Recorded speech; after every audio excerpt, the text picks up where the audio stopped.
تزکیہ نفس کا ذریعہ یہ قرآن ہے۔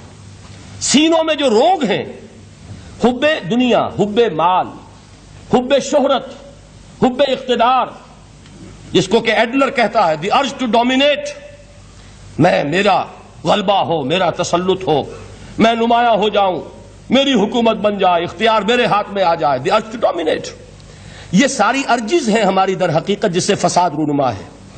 یہ حب مال ہے جس کی وجہ سے ہمارے اندر تنافس ہے۔ الہاکم التکاثر حتی زرتم المقابر، یہ کثرت اور بہتات کی طلب تمہیں غافل کیے رکھتی ہے یہاں تک کہ قبروں تک جا پہنچتے ہو۔ آنکھ انسان کی کھل نہیں پاتی، جس کے پاس 10 نسلوں کے لیے کھانے کو موجود ہے، اس کی بھی حرص جو ہے اور مزید کا لالچ جو ہے وہ ختم نہیں ہوتا۔ یہ چیزیں ہیں اصل روگ، ان دلوں کے روگوں کا اور سینوں کے اندر کے ان امراض کا علاج قرآن ہے۔ رضی اللہ تعالیٰ عنہ سے بھی ایک حدیث مروی ہے، لیکن اس کا متن مجھے یاد نہیں تھا۔ مفہوم اس کا یہ ہے کہ جس شخص کو اللہ نے قرآن جیسی دولت دی ہو اور پھر بھی کبھی اس کے دل میں یہ خیال آئے کہ اللہ نے اپنے کسی اور بندے کو کوئی زیادہ بڑی نعمت دی ہے، اس نے قرآن کی ناقدری کی۔ کسی ملینئر کو دیکھ کر اور بلینئر کو دیکھ کر، کسی کا بہت بڑا محل دیکھ کر اگر تمہارے دل میں یہ خیال آیا کہ یہ دولت بڑی ہے اس دولت سے جو تمہارے پاس ہے قرآن کی، تو تم قرآن کی قدر و قیمت سے واقف نہیں۔ تمہیں معلوم کیا کہ یہ کتنی بڑی دولت ہے؟ یہ در حقیقت شرح ہے انہی الفاظ قرآنی کی کہ فَبِذَلِكَ فَلْيَفْرَحُوا هُوَ خَيْرٌ مِّمَّا يَجْمَعُونَ، جو کچھ دنیا جمع کرتی ہے، جن کو قیمتی اشیاء سمجھ کر لوگ جمع کرتے ہیں، ان سے کہیں بڑھ کر قیمتی یہ قرآن ہے۔ تو حضرت فرماتے ہیں قال رسول اللہ صلی اللہ علیہ وسلم ان اللہ یرفع بہذا الکتاب اقواما ویضع بہ آخرین، اللہ اب اس کتاب کے ذریعے قوموں کو اٹھائے گا اور اسی کو ترک کرنے کے باعث رسوا کر دے گا۔ یہ ہے اب ابد الآباد تک کے لیے، خاص طور پر مسلمانوں کے لیے اللہ تعالیٰ کا یہ قانون۔ اس کتاب کو لے کر اٹھیں گے سربلند ہوں گے، اس کتاب کو پیٹھ دکھائیں گے ذلیل کر دیے جائیں گے۔ یہ گویا کہ اب امت مسلمہ کی قسمت جو ہے وہ تلے گی اس کتاب کی میزان میں، اسی میں طے ہوگا کہ ان کے لیے عروج ہو یا زوال ہو۔ اسی کو وہ جواب شکوہ میں علامہ اقبال نے سادہ ترین الفاظ میں کہا تھا، وہ زمانے میں معزز تھے مسلمان ہو کر اور تم خار ہوئے تاریک قرآن ہو کر۔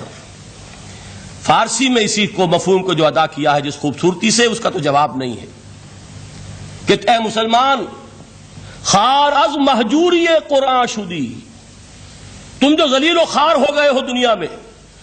ایک سوال شاعر نے کبھی کیا تھا نا، بڑا پیارا سوال تھا، ہے آج کیوں ذلیل کہ کل تک نہ تھی پسند گستاخی فرشتہ ہماری جناب میں۔ بڑا پیارا سوال ہے، جواب علامہ اقبال دے رہے ہیں، خار از مہجوری قرآن شدی، قرآن سے لا تعلق ہونے کی بنیاد پر تم ذلیل و رسوا ہوئے ہو۔ شکوہ سنجے گردش دوراں شدی، گردش دوراں اور گردش فلک اور فلک ناہنجار اور فلک کج رفتار، اس کو خامخواہ گالیاں دے رہے ہو، اس کا خامخواہ شکوہ کر رہے ہو، شکایت کر رہے ہو، یہ تو اے باد صبائی ہما آوردہ تست، یہ تمہارے اپنے کرتوتوں کی سزا ہے جو تمہیں مل رہی ہے۔ تم نے قرآن کو پیٹھ دکھائی، تم ذلیل و رسوا کر دیے گئے۔ خار از مہجوری قرآن شدی، شکوہ سنجے گردش دوراں شدی، اے چو شبنم بر زمیں افتندئی، در بغل داری کتاب زندئی، اے وہ قوم جو شبنم کی طرح زمین پر پڑی ہے، اغیار اسے پاؤں تلے روند رہے ہیں، جیسے آپ صبح کو سیر کرنے نکلتے ہیں، سبزے پر پڑی ہوئی شبنم اسے آپ روندتے ہیں اپنے قدموں تلے۔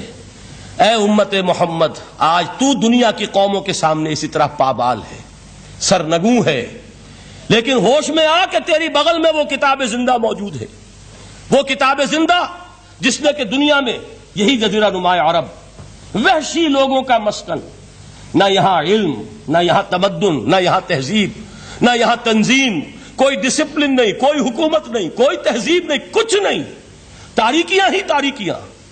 یہی کتاب تھی جس نے اسے منور کیا، یہی کتاب تھی جس نے دنیا کا امام بنایا، یہی کتاب تھی جس نے دنیا کا معلم بنایا۔ یہ حق وزحق الباطل ان الباطل کان زہوقا۔ تو اللہ تعالیٰ اس کتاب کو اب میزان بنا چکے ہیں۔ وَبِالْحَقِّ أَنزَلْنَاهُ وَبِالْحَقِّ نَزَلَ، یہ قرآن حق کے ساتھ نازل ہوا ہے، فیصلہ کن کتاب ہے۔ انہ لقول فصل وما هو بالہزل، یہ قول فصل ہے، ہزل نہیں ہے، کسی شاعر کی شاعری نہیں ہے کہ آپ نے تحسین کی تو کیا اور نہ کی تو کیا. یہ کتاب وہ ہے کہ اگر مانو گے تو مہو پرویں کا امیر بنو گے، اور اگر اس کو پیٹھ دکھائے رکھو گے جیسے دکھائی تم نے تو ذلیل کر دیے جاؤ گے، رسوا کر دیے جاؤ گے، جیسے کہ آج کم سے کم 300 برس سے پوری دنیا میں مسلمان ذلیل اور خوار ہیں. آخری الفاظ کیا ہیں؟ من قال بہ صدق، جس نے اس قرآن کی بنیاد پر کوئی بات کہی اس نے سچ کہا. ومن حکم بہ عدل، جس نے اس قرآن کی بنیاد پر کوئی فیصلہ کیا اس نے عدل کیا. ومن عمل بہ اجر، اور جس نے اس پر عمل کیا اس کا اجر محفوظ. اور آخری ٹکڑا ومن دعا الیہ ہدی الی صراط مستقیم، جو اس کی طرف بلائے گا، اس قرآن کی طرف، کسی اور کو ہدایت ہو نہ ہو اس کی ہدایت گارنٹیڈ ہے. ہدی الی صراط مستقیم، یہ ماضی مجہول وہ ہے جو کوئی شے ہو چکی، جو اس قرآن کی طرف لوگوں کو بلائے گا اسے تو ہدایت نصیب ہو گئی صراط مستقیم کی طرف.